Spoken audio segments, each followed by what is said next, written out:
dulu bilang, hanaruh duk ada bantai, takut itu mau temut. Hana jet duk bak pintu, karena hana berempat jodoh. Ya je pertanyaan lon hana ku duk bak pintu, hana berempat orinang. Tanggal biasa demo, kita demo ya.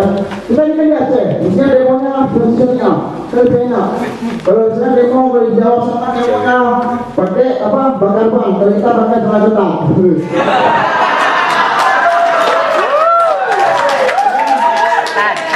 Demonya pakai tajwid. Jangan menyusahkan masyarakat kok. Ada kata kita.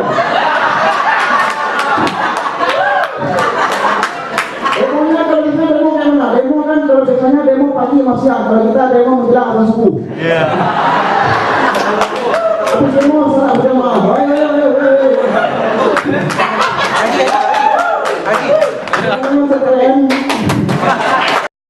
Ibu, setiap mengganggu orang pemuda-pemudi pacaran, saya pergi ada keperluan.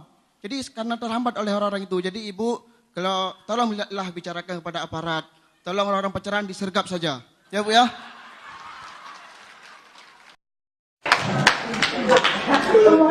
Tapi yang paling sombong, ceweknya adalah cewek syariah. Karena mereka kalau kita PM, diri aja. Pedes. Karena mereka berpedoman dalam firman Allah. Surat Al-Iqra